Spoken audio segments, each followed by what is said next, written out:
नमस्कार. स्वागत आहे तुमचे आपल्या ओंकार कॉम्प्युटर या चॅनेलमध्ये. आज आपण पाहणार आहोत GCC TVC इंग्लिश 30 या विषयाचे स्टेटमेंट पाहणार आहोत.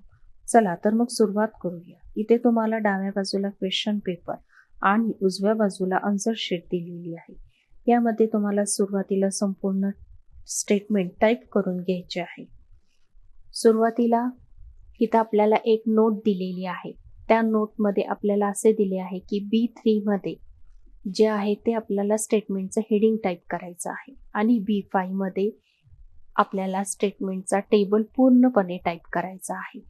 सिरियल B5 पासून सिरियल नंबर हे टाईप करून घ्यायचं आहे. C मध्ये नेम ऑफ सिटी, D मध्ये 2021 हे जे टाईप करत असताना तुम्हाला कॉलम लहान वाटत असेल तर तुम्ही वाढवू शकता. त्याची विड्थ वाढवता येते, आपल्याला कमी जास्त करू शकतो.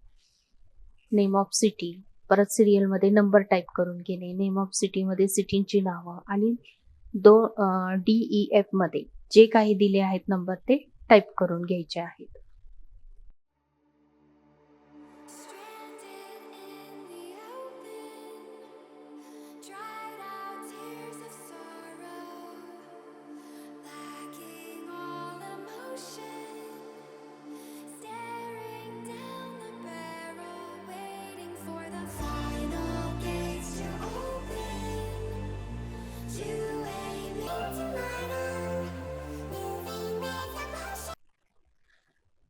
त्यानंतर तुम्हाला अजूनही B मध्ये C मध्ये तुम्हाला काही कॉलम कमी जास्त करायचा असेल तर तो करू शकता संपूर्ण स्टेटमेंट टाईप करून झाल्यानंतर.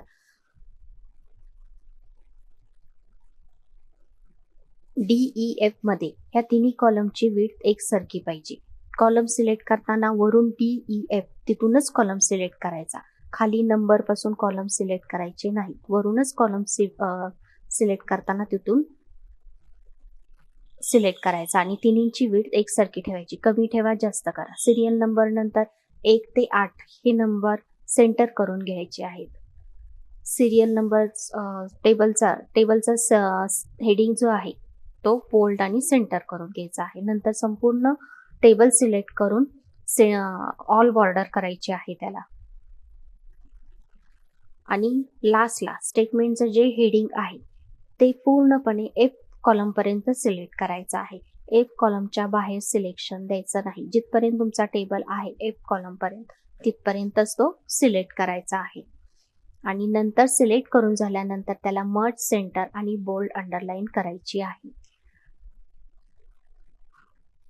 या पद्धतीने आपले संपूर्ण स्टेटमेंट तयार झाले आहे. पूर्ण स्टेटमेंट सिलेक्ट करून आपल्याला त्याला मिडल अलाइनमेंट द्यायची आहे. मिडल अलाइनमेंट द्यायला विसरायचं नाही. या पद्धतीने आपलं संपूर्ण स्टेटमेंट तयार झालेलं आहे.